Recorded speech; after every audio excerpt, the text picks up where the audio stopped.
பிறந்த ஊர் வந்து கடலூர். பள்ளி படிப்பு முடிச்சிருக்கும் போது என்னுடைய 8வது வயதிலே என்னுடைய தந்தை காலமாயிட்டார். எல்லாரும் இன்ஜினியரிங் காலேஜ் போய் சேர்ந்தாங்க. நம்மக்கிட்ட வசதி வாய்ப்பு கிடையாது, பணம் கிடையாது. எந்த காலேஜ் படிக்கணும், ஆனால் காசஸ் கம்மியாக இருக்கும். எது தெரியாதுன்னு சொன்னாங்களோ அதை வச்சு தான் எனக்கு டிவிஎஸ் இன்ஃபோடெக்கில் வந்து அது எது தெரியாத ஒரு 2 வருஷத்துக்கு முந்தைய சொன்னாங்களோ அதே தெரிஞ்சு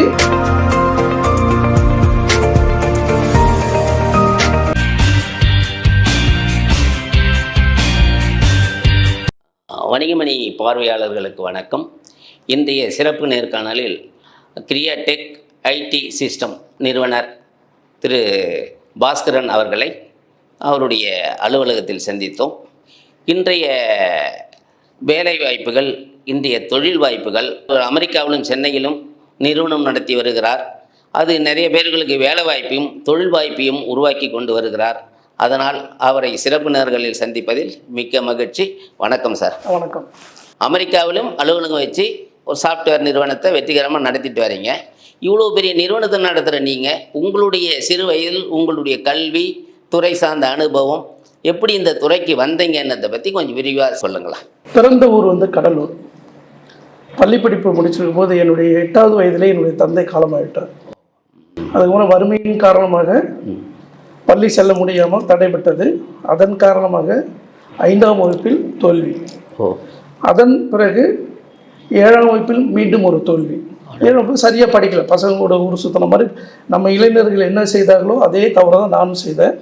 7ஆம் வகுப்பில் மறுபடியும் தோல்வி. அதுக்கப்புறம் பார்த்தோன்னாக்க என் கூட படித்தவர்கள்லாம் வெற்றி பெற்று அடுத்த வகுப்புக்கு செல்லும் போது தான் எனக்கே தெரிஞ்சுது அவங்களாம் சக்ஸஸ் ஆகி போகும்போது நம்மளால் ஏன் போக முடியல. வறுமையை தாண்டி ஓரளவுக்கு இருக்குது, அதையும் தாண்டி நம்ம ஏதோ ஒன்று மிஸ் பண்ணுறோம்னு சொன்னதுக்கப்புறம் தன்னைத்தானே உணர்ந்து அதுக்கப்புறம் 10ஆம் வகுப்பு முடித்தது. 12ஆம் வகுப்பு வரைக்கும் தமிழ் மீடியத்தில் தான் படித்தது. இது எல்லாமே கடலூரில் முடிச்சது. கடலூரில் முடித்தது. அந்த காலகட்டத்தில் வந்து அதுக்கப்புறம் வந்து கம்ப்யூட்டர்னு ஒரு டெக்னாலஜி வந்து இந்தியாவுக்கு அப்போ தான் அறிமுகப்படுத்துகிறாங்க. ஒரு ஆர்வ கோளாறு தான் கம்ப்யூட்டர்னா என்ன எல்லாம் பார்க்கும்போது எங்களுடைய படித்த சென்ட் ஜோசப் ஸ்கூல்லேயே பார்த்தோன்னாக்கா எல்லாரும் லைனில் போய் ஸ்கூலில் இருக்கலாம் போய் பார்த்தா கம்ப்யூட்டர். இப்போ எக்ஸிபிஷன் பார்க்குற மாதிரி வந்து அப்போ நான் சொல்கிறது வந்து 86 காலகட்டம். கம்ப்யூட்டர் வந்த காலகட்டம் 86. அப்போ கம்ப்யூட்டர்னா யாரும் தெரியாது. எல்லாருமே ஸ்கூலில் வந்து லைனில் எடுத்துகிட்டு போய் இதான் கம்ப்யூட்டர்னு காமிச்சிட்டு வந்தாங்க. இதை எப்படி ஆப்ரேட் பண்ணுறது தான் பக்கத்துலேயே விடலை. அப்போ ஒரு ஆர்வ கோளாறு தான் வந்தது. இது புதுசாக வந்திருக்கு, இதையா நம்ம கற்றுக்கூடாது. அப்போ வந்து அந்த காலகட்டத்தில் பார்த்தோன்னாக்கா மோஸ்ட் ஆஃப் தி பீப்புள் பார்த்தோன்னாக்கா டைப்ரைட்டிங் தான் போவாங்க. நான் டைப்ரைட்டிங் போகல. இது கம்ப்யூட்டர் கற்றுக்கணும் பணம் கிடையாது. எங்கே கற்றுக் கொடுப்போன்னு கேட்டால் கிடையாது. அப்போ கடலூர் மாவட்டம் வந்து தென்னார்காடுன்னு இருந்தது. அப்போ பார்த்தோன்னா தென்னார்காடு தான் சென்னையோட வந்து கம்ப்யூட்டர் அதிகமாக ஒன்று என்எல்சியில் இருக்கும், இல்லைன்னா அண்ணாமலை யூனிவர்சிட்டியில் இருக்கும். அப்போ பார்த்தோன்னாக்கா வேற எங்கேயும் கம்ப்யூட்டர் பார்க்க முடியாது. அப்போ 87வது வருஷம் பார்த்தோன்னாக்கா ஸ்கூல்லேயே வந்து கம்ப்யூட்டர் சர்டிஃபிகேட் கோர்ஸ் ஆரம்பித்தாங்க. டெக்னிக்கல் எஜுகேஷன்லேருந்து வந்து ஆரம்பித்தாங்க. முதல்ல கம்ப்யூட்டர் தெரிஞ்சுக்க போனது அங்கே தான். எப்படின்னா காலையில் வீட்டிலேருந்து ஒரு 2.5 கிலோமீட்டர் நடந்து போய் 6 மணி காலையில் 6 மணிக்கு கோர்ஸ் ஆரம்பிப்பாங்க. அதை படித்து முடிச்சுட்டு மறுபடியும் வீட்டுக்கு வருவோம்.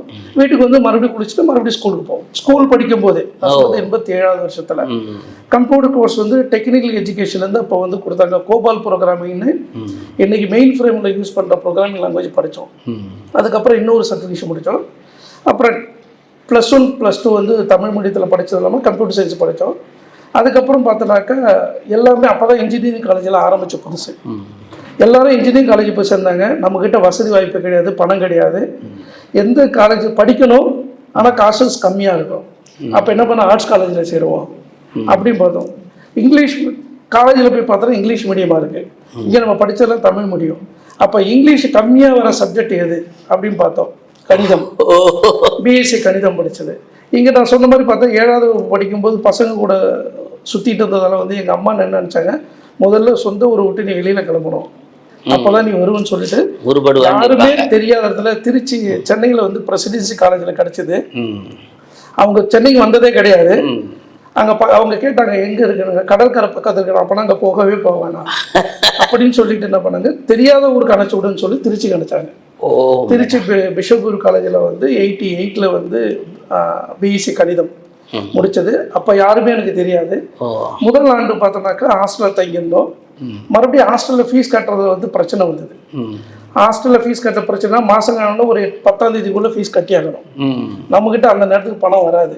அப்போ என்ன பண்ணுவோம், இந்த மாதிரி இருக்கிற நண்பர்களாக சேர்ந்து சரி வீடு எடுத்துக்கணும்னு சொல்லிட்டு வீடு எடுத்தோம். போயிட்டு வீடு எடுக்கும்போது பார்த்தா எங்களுக்குள்ள ஒரு அட்ஜஸ்ட்மெண்ட் தான். யாருக்கிட்ட பணம் இருக்கோ அதை வச்சு சமைச்சு நாங்களே சாப்பிட்டுட்டு இருந்தோம். 88, 89, 91 முடியுது. அப்போ வந்து ஒரே ஒரு சப்ஜெக்ட் மட்டும் தான் கம்ப்யூட்டர் சயின்ஸ் இருந்தது. அது வந்து 100க்கு 100 யூனிவர்சிட்டியில். அதுக்கப்புறம் பார்த்தோன்னா எல்லாருமே எங்கள் கூட படித்தவங்க எல்லாமே வந்து சார்ட்டர்ட் அக்கௌண்டன்ட் போனாங்க, சிஏ போனாங்க.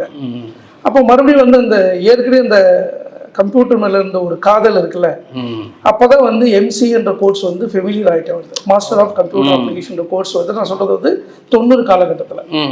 எங்கள் காலேஜ் அப்போ பார்த்தோன்னா சென்னையில் கூட கம்ப்யூட்டர் சயின்ஸ் கோர்ஸ் நிறையா கிடையாது. இல்லை, சென்னையில் இருக்கவங்கலாம் திருச்சிக்கு தான் வந்து படிப்பாங்க. அப்போ திருச்சியில் பார்த்தோன்னா பிஷப்பர் college, Saint Joseph college, UDC college, எல்லா காலேஜுமே கம்ப்யூட்டர் சயின்ஸ் இருக்கும்.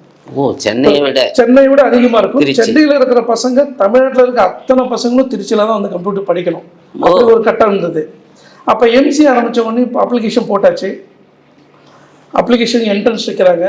என்ட்ரன்ஸ் வச்சு என்ட்ரன்ஸில் இது பண்ணுறோம். ஏதோ கம்ப்யூட்டர் வந்திருக்கு, மாஸ்டர் டிகிரி வந்திருக்குன்னா இப்போ கிட்டத்தட்ட பார்த்தா ஒரு 600-700 பேர் எழுதுனாங்க என்ட்ரன்ஸ் 30 சீட்டுக்கு. சரி நமக்குலாம் சீட்டு கிடைக்குமா கிடைக்காதா அப்படின்னு சொல்லிட்டு என்ட்ரன்ஸ் எழுதிட்டு ஊருக்கு வந்துட்டேன். என்னுடைய நண்பரும் வந்து என் கூட படித்தவனும் எழுதிட்டு வந்தாங்க. என்ன நோட்டீஸ் போர்டில் பேர் ஓட்டுறாங்க, என் பேர் அதில் இருக்குது. ஆனால் நான் ஊரில் வந்துட்டேன். நமக்கு எங்கே கிடைக்கும் போது அப்படி கிடைச்சாலும் பணம் கட்ட முடியாது. சரி ஒரு ஆர்வ கோளரில் போட்டுட்டுன்னு இப்போ வந்தாச்சு. ஒரு நாள் கழிச்சு 2 நாள் கழிச்சு பார்த்தோன்னா என்னுடைய நண்பன் வந்து வீட்டுக்கு வந்து கடலூருக்கு வந்து இது மாதிரி உனக்கு எம்சிஏ சீட்டு கிடைச்சிருக்கு, எங்களுக்கெல்லாம் கிடைக்கல, உன்னால் சேர முடியுமா சேர முடியாதான்னு தெரியல அப்படின்னு மறுபடியும் பஸ் ஏறி காலேஜுக்கு போகிறேன். காலேஜ் போகணும்னு அங்கே எல்லாமே டிஸ்கரேஜ் பண்ணாங்க. இந்த சீட்டு கிடைக்கிறது கஷ்டம், மந்திரி சொல்லியே சீட்டு கிடைக்காம இருக்கு, உங்களுக்கு சீட்டு கிடைச்சிருக்கு, சீட்டெல்லாம் முடிஞ்சு போச்சு போகன்றாங்க. காலையிலேருந்து ஏறக்குறை வந்து ஒரு 4 மணி நேரம் பிரின்சிபல் ரூம் வெளியிலே வெயிட் பண்ணியிருந்தேன். இதுக்கு அட்மிஷன் முடிஞ்சு போச்சு இல்லை, வெயிட் பண்ணியிருந்தேன். பிரின்சிபல் வந்து சுவாமிராஜன் ஒருத்தர் இருந்தார். அவர் வந்து எதுக்கு நான் நிற்கிறேன் அப்படின்னு கேட்டார். ஐயா இந்த மாதிரி வந்து சீட்டு கிடைச்சிருக்கு, நீ என்ன உடனே கேள்வி கேட்டால் அப்பா என்ன பண்ணுறான்னு கேட்டால் அப்பா தவறிட்டார் சின்ன வயசில். அம்மா என்ன பண்ணாங்கன்னா நார்மலாக வந்து விவசாய கூலின்னு சொல்லலை, மாடுக்கெல்லாம் பால் கறந்து வீடு வீடாக போய் கொடுத்துட்டு வருவாங்க அப்படின்னாரு. சரி இது வெயிட் பண்ணுன்னு சொல்லிட்டு ஒரு 6 மணிக்கு மேலே சரி உனக்கு அட்மிஷன் உண்டுன்னு சொல்லிட்டாரு. எப்போ பணம் கட்டுவேன்னா பணம் கட்டுறதுக்கு பார்த்தா பணம் கிடையாது. அப்போ என்ன சொல்ல போனோம்னாக்கா வெறும் 3000 ரூபா தான் ஃபீஸ் வருஷத்துக்கே, பணம் கிடையாது. திருப்பி மறுபடியும் ஊருக்கு வந்து கேட்டால் கையில் பணம் கிடையாது. அம்மா கிட்ட பணம் கிடையாது. எல்லார்ட்டையும் கேட்கணும், யார்ட்டையும் 3000 பணமும் இல்லை.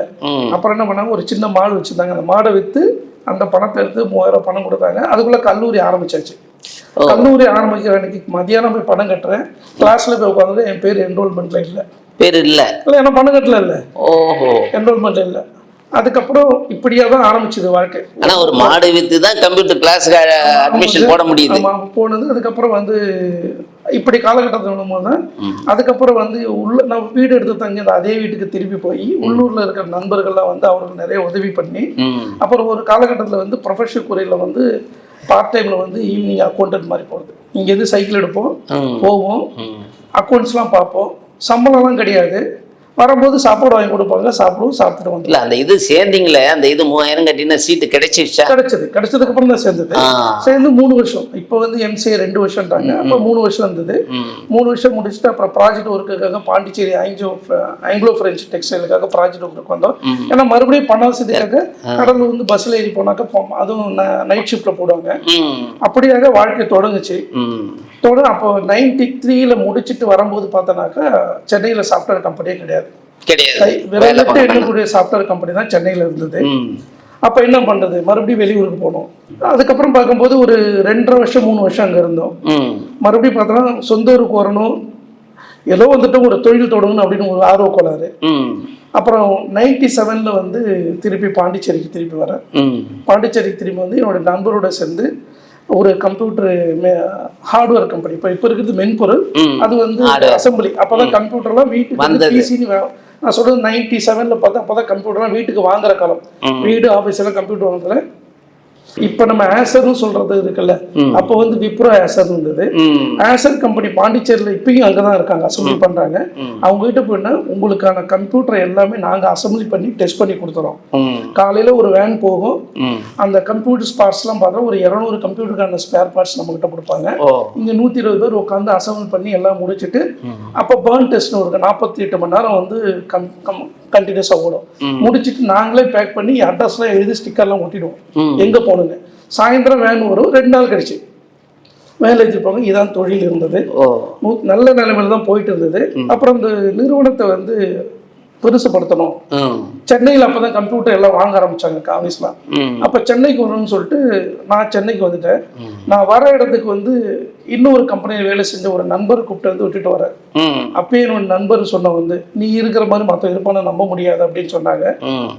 இருந்தாலும் பார்த்துக்குன்னு சொல்லி விட்டு வந்தேன். வந்து நான் சென்னையில் வந்து இங்கே நந்தனத்தில் வந்து வீடு கம் ஆஃபீஸ்க்கு பின்னாடி வீட்டில் தங்கிட்டு இருக்கும்போது பார்த்தா முதல் வேலை நான் யாரை கூப்பிட்டு வந்து விட்டனோ அவன் செஞ்ச வேலை எனக்கும் என் நண்பருக்கு உள்ள இடைவெளியை பெருசாக்கினது தான். பிரித்தாங்கன்னா ஒரு கட்டத்தில் எப்படி வந்து போச்சுன்னா, பாஸ்கர் வந்து டிகிரிலாம் படிச்சிருக்காப்புல, சென்னையில் இருக்கிற ஆஃபீஸ் அவர் எடுத்துக்க சொல்லுங்க, நம்ம பாண்டிச்சேரியில் இருக்கிற கம்பெனி எடுத்துக்கோம், நம்மளாம் டிப்ளமோ ஹோல்டர் தான் அப்படின்னு ஒரு பிரிவினை உருவாக்குனாங்க. பாண்டிச்சேரியில் இந்த கம்பெனி 32 வருஷமா இந்த கம்பெனி இன்னும் இருக்கு, பாண்டிச்சேரியில் இன்னும் இருக்கு. வந்ததுக்கு அப்புறம் பார்த்தா மறுபடியும் வந்து திருப்பி எம்ப்ளாய்மெண்ட் வேலை தேடும் படலம். இதுக்கு நடுவில் திருமணம் முடியுது, 98ல் முடியுது. சென்னைக்கு வரேன். சென்னைக்கு வந்தோடனே மறுபடியும் கண்ணை கட்டி விட்டுற மாதிரி இருக்குது. ஏன்னா பெங்களூரில் இருந்த சுச்சுவேஷன் வேறு, சென்னையில் அப்போ தான் இங்கு மூன்றுமா சாஃப்ட்வேர் பெரிய கம்பெனிலாம் வர ஆரம்பிச்சாங்க. அந்த இடைப்பட்ட 4 வருஷத்தில் வந்து இன்டர்வியூலாம் அட்டன் பண்ணுறோம். இப்போ பெருவாரியான இளைஞர்கள் என்ன தவறு செய்கிறாரோ அதே தவறு தான் அவன் செய்தேன். ஒரு ப்ரிப்பரேஷன் கிடையாது, நான் மட்டும் இன்டர்வியூ போவேன். சற்றேறக்குறை பார்த்தோன்னாக்கா ஒரு 26 கம்பெனிக்கு இன்டர்வியூ அட்டன் பண்ணியிருப்பேன். 26 கம்பெனிக்கு நான் நடுவில் எழுதி வச்சிருந்தேன் எந்தெந்த கம்பெனிலாம் இன்டர்வியூ போயிருந்தது. அந்த 26 கம்பெனிக்கு போகும்போது இந்த கம்பெனியில் டெஸ்ட் வைப்பாங்க, பாஸ் பண்ணிட்டு இன்டர்வியூ பண்ணும்போது ஃபெயில் ஆகும். இன்னொரு கம்பெனிக்கு சரி டெஸ்ட்டில் தான் வச்சுறாங்க, போய் அங்கே போனோக்கா முதல்ல கொஸ்டின் கேட்பாங்க, அங்கே ஃபெயில் ஆகும். ஏன்னா அந்த 4 வருஷம் இதை கட்டுறதுக்காக தான் அசுர வளர்ச்சி கம்ப்யூட்டரில் அந்த கேப் வந்ததால் வந்து ஃபில் பண்ண முடியல. அப்போ 26 கம்பெனி முடிச்சுட்டு தாம்பரம் வெப்ஸில் இருக்க ஒரு கம்பெனியில் ஜாயின் பண்ணது.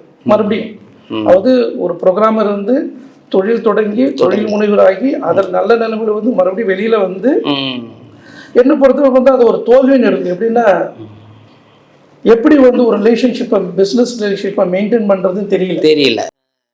வேற காரணங்கள் இருந்தாலும் எனக்கு நானே சமாதானப்படுத்திக்கிட்டு தான் வந்துட்டு மறுபடியும் வந்து அந்த கம்பெனியில் வெப்ஸில் ஜாயின் பண்ணேன். அதுக்கப்புறம் பார்த்தோன்னாக்கா 2001 வந்து வெற்றி சாஃப்ட்வேர் எல்லாருக்கும் தெரியும், one of the pioneer company Chennai, வெற்றி சாஃப்ட்வேர்னு பேர். இப்போ வந்து லேசான மாதிரி அதுக்கப்புறம் நிறைய மாறி போச்சு. அங்கே கற்றுக்கிட்ட விஷயங்கள் ஏகப்பட்ட விஷயங்கள். 2001 அதுக்கப்புறம் 2001 அப்புறம் பார்த்தா டிவிஎஸ் இன்ஃபோடெக் ஆரம்பித்தாங்க. அவர் வந்து இங்கே வெற்றியிலிருந்து டபுள் ப்ரமோஷன் வாங்கி ப்ராஜெக்ட் மேனேஜர் ஆகினது. இப்போ வெற்றியில் என்ன சேலரி வாங்கியிருந்தீங்க? வெற்றியில் பார்த்தோன்னா அந்த காலகட்டத்தில் பார்க்கும்போது பார்த்தோன்னா ஏறக்குறைய 4+5 வருஷத்துக்கு வந்து 4 லட்ச ரூபா கொடுத்தாங்க. நல்ல சேலரி தான் கொடுத்தாங்க. நிறைய கற்றுக்கிட்டது. எப்படின்னா வாழ்க்கையில் நான் எல்லா இளைஞர்களுக்கும் சொல்ல வேண்டியது என்ன, ஒவ்வொரு தோல்வியும் அவமானமும் வரும்போது அதை எப்படின்னா அதை ஒரு சேலஞ்சாக எடுத்துக்கணும். எப்படின்னா வெற்றியில் வந்து இந்த ப்ராஜெக்டில் நான் ஜாயின் பண்ணிட்டேன், ப்ராஜெக்ட் லீடாக கொடுத்துட்டாங்க. அதுக்கு முன்னாடி வரைக்கும் ஒரு மேனுஃபேக்சரிங் கம்பெனியிலேருந்து சொந்த தொழில் வந்து இன்னொரு சிறு நிறுவனத்தில் வந்து பண்ணி ஐஎஸ்ஓ குவாலிட்டி பற்றி தெரியாது. குவாலிட்டி வந்து ஆடிட் பண்ணுறாங்க, நிறைய டாக்குமெண்ட் மெயின்டைன் பண்ணவே இல்லை. ஒரு ஓப்பன் மீட்டிங்கில் அந்த ஐஎஸ்ஓ குவாலிட்டியில் இருக்கிற ஒரு பெண்மணி, you are unfit for the quality project லீடுன்னு சொன்னாங்க. அது அவமானம் தான், இருந்தாலும் நம்ம இருக்கிற தப்பு வந்து புரிஞ்சுக்கிட்டு நமக்கு தெரியல, அதனால தான் சொல்கிறாங்க. அதை என்னுடைய சேலஞ்சாக எடுத்துக்கிட்டு அடுத்த 6 மாதத்தில் அந்த கம்பெனி வந்து CMMI ஒரு குவாலிட்டி ப்ராசஸ் போகிறாங்க. நான் வாலண்டியராக போகிறேன். எது வந்து எனக்கு தெரியாதுன்னு சொன்னாங்களோ அதை கற்றுக்கிறதுக்கான வாய்ப்பை நானே உருவாக்கிட்டேங்க. ஒன்று தெரியாத தெரியலன்னு ஒதுங்கி இருக்கிறத விட அதை தெரிஞ்சுக்கணும் முயற்சி, அதுக்கான பயிற்சி பண்ணணும். என்னுடைய ப்ராஜெக்ட் ஒர்க்கை தாண்டி நானே CMMIக்கான சாஃப்ட்வேர் வந்து ஃப்ரீ டைமில் பண்ணுற மாதிரி ஒரு வாலண்டியர் எடுக்கிறேன். எடுத்து முடித்து CMMI வாங்கிறாங்க. இந்த எது தெரியாதுன்னு சொன்னாங்களோ அதை வச்சு தான் எனக்கு டிவிஎஸ் இன்ஃபோடெக்கில் வந்து அதே எது தெரியாத ஒரு 2 வருஷத்துக்கு முன்னாடி என்ன சொன்னாங்களோ அதே தெரிஞ்சு ISO உடைய மேனேஜ்மெண்ட் ரெப்ரஸன்டேட்டிவ் நான் போறேன். ஓஹோ. எது தெரியாதுன்னு சொன்னாங்களோ அதை சேலஞ்ச் அதே தெரிஞ்சு இளைஞர்கள் சொல்றேன்னா தெரியாதுன்னு சொன்னா தெரியாத இருக்க வேணாம். You can challenge your self. அந்த மாதிரி போறேன். அதுக்கப்புறம் காலகட்டத்தில் பார்த்தா வெற்றியில இருக்கும்போது வந்து அமெரிக்கா போனது, திருப்பி வந்தது. டிவிஎஸ் போனதுக்கு டிவிஎஸ்ல போகும்போது ஜெர்மனி போனோம். ஜெர்மனிலேருந்து அப்புறம் திருப்பி வந்தோம். அப்புறம் டிவிஎஸ்லேருந்து லண்டனில் ஒர்க் பண்ணுறதுக்கு ஒரு ஆப்பர்ச்சுனிட்டி கிடைச்சிது. அப்புறம் டிவிஎஸ் விட்டுட்டு வெளியில் போகும்போது கனத்த இணையத்தோடு தான் போனது. நல்ல பெரிய நிறுவனம் கம்பெனின்றதோட பார்த்தோன்னாக்கா எனக்கு வாய்ப்பு கொடுத்தது அதிகம். ஒரு தலைமை நியமனத்தை வந்து நம்பி கொடுத்து நான் அங்கே இந்த கம்பெனியில் ஜாயின் பண்ணும்போது டிவிஎஸ் வந்து 15 பேர் இருந்தாங்க. அந்த கம்பெனி விட்டு வெளியில் வரும்போது கிட்டத்தட்ட 170 பேர் இருந்தாங்க. 170 பேர். அவ்வளோ வளர்ச்சி என்னை நம்பி அவளை கொடுத்தது. அதுக்கான உழைப்பு கொடுத்ததுனாக்கா காலையில் போனாக்கா நைட்டு பார்த்தோம் 11 மணிக்கு தான் வெளியில் வருவோம். ஓ, அப்போ டிவிஎஸ்ல என்ன அப்போ சாலரி வாங்கிட்டு இருந்தீங்க? அந்த நிறுவனம் உங்களுக்கு எந்த வகையில் சப்போர்ட்டபுள்? இங்கே நான் வெற்றியில் பார்க்கும்போது ஒரு 4.5 லட்சம் ஏறக்குறைய வாங்கிட்டு வந்துருவீங்களேன். டிவிஎஸ்க்கு போகும்போது அப்படியே பார்த்தா 7 லட்சமாக மாறிச்சு. 7 லட்சமா? 7 லட்சம் மாறிச்சு. டிவிஎஸ்ல ஒரு 2 வருஷம் வந்தது. நான் கற்றுக்கிட்டது ஏராளம் ஏராளம் ஏராளம். அந்த ட்ரெடிஷ்னல் கம்பெனினால எதை செய்யணும் எதை செய்யக்கூடாது என்ன பண்ணணும்னு கற்றுக்கிட்டது. அதுக்கப்புறம் வந்து லண்டனுக்கு போகிற ஒரு ஆப்பர்ச்சுனிட்டி கிடைச்ச உடனே இவங்ககிட்ட சொல்லிட்டு தான் வந்தேன். லண்டனுக்கு போகிறேன். அவங்க சொன்னது வந்து திருப்பி வரதா தான் வாங்க. அப்படியே லண்டனுக்கு போகிறேன். லண்டனுக்கு போகும்போது அப்படியே என்னுடைய சேலரி வந்து 11 லட்சமாக மாறுது. நான் சொல்கிறது வந்து 2001 காலகட்டம். 2001 அப்போ பெரிய சம்பளம். 2001 போது லண்டன் போயிட்டேன். லண்டன் போயிட்டு திருப்பி வந்தேன். ப்ராஜெக்ட் முடிச்சுட்டு அப்புறம் திருப்பி வந்து அதே வருஷத்துல வந்து துபாயில் வந்து என்ன சொன்னாக்கா இப்போ ப்ராஜெக்ட் மேனேஜராக கிடைக்குது. எனக்கு ஒரு 6-7 ப்ராஜெக்ட் இன்ஃப்ராஸ்ட்ரக்சர். அப்போ வந்து துபாய் டெர்மினல் 3 ஒர்க் அவுட் பண்ணாங்க. டெர்மினல் 3க்கு முன்னாடி தான் என்னுடைய ஆஃபீஸு. அங்கே தான் இருந்தோம். பல நாட்டு மனிதர்களோட தொடர்பு கிடைச்சது. அதுக்கப்புறம் முடிச்சுட்டு வரும்போது உள்ளுக்குள்ள பார்த்தோம்னாக்க ஏற்கனவே தொழில் தொடங்கி இருக்கோம்ல, இவ்வளவு தூரம் வந்தாச்சு, கத்துக்கிட்டாச்சு, ப்ராஜெக்ட் மேனேஜர் ஆச்சு. அதுக்கப்புறம் என்ன பண்ணுறது, நம்ம சொந்த ஊருக்கு போவோம். ஏன்னா துபாயில் அப்போ வந்து எனக்கு சம்பளம் பார்க்கும்போது பார்த்தோம்னா அப்போ வந்து 17,500 திராம்னு நினைக்கிறேன். அது நல்ல சேலரி தான். ஏன்னா உங்களுக்கு அக்காமடேஷன் கொடுத்து வீட்டில் வந்து வேன் பிக்கப் பண்ணிட்டு போயிட்டு மத்தியான சாப்பாடு கொடுத்து 17,000 திராம் பண்ணுறது ஒரு ராஜ வாழ்க்கை. ஓகே. என்னுடைய பையனை வந்து அங்கே பள்ளிக்கூடத்தில் சேர்க்கறதுக்குலாம் அப்ளிகேஷன்லாம் வாங்கிட்டேன். அப்புறம் ஒரு சின்ன நடுவில் இருந்தது. சரி, அங்கே சம்பாரிச்சு நம்ம என்ன பண்ண போகிறோம்? இங்கே அதிகபட்சம் ஒரு வீடு வாங்குவோம், இல்லை 2 வீடு வாங்குவோம். வாழ்க்கையில் நமக்குன்னு ஒரு இலக்குன்னு ஒன்று வேணும்ல, அதுக்கு எப்படி போடுறதுன்னு அப்போ தான் ஒரு தாட் ப்ராசஸ் வந்தது. அதுக்குள்ளே 42 வயசாகிடுது.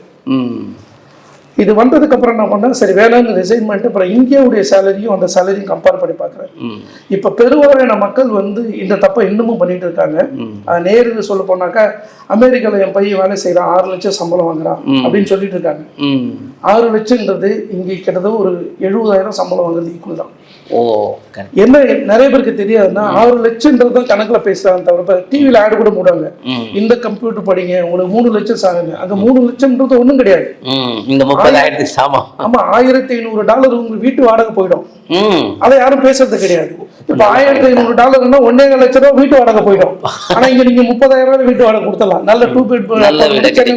அங்க மினிமம் 1.5 லட்சம் சேலரி சம்பளம் கொடுத்தாதான் உங்களுக்கு நல்ல வீடு கிடைக்கும். ஈவன் நான் இப்போ அமெரிக்கா தொழில் நிமித்தமாக போகும்போது ஒரு போர்ஷன் சொல்றாங்களே, நம்ம அந்த காலத்தில் சொல்ற மாதிரி வந்து ஏர்பிஎன்ல போய் நான் புக் பண்ணி ஒரு ரூம் கொடுத்தாலும் மாசத்துக்கு $1,500 கொடுக்கணும் ஒரு ரூமுக்கு, அட்டாச் பாத்ரூமுக்கு.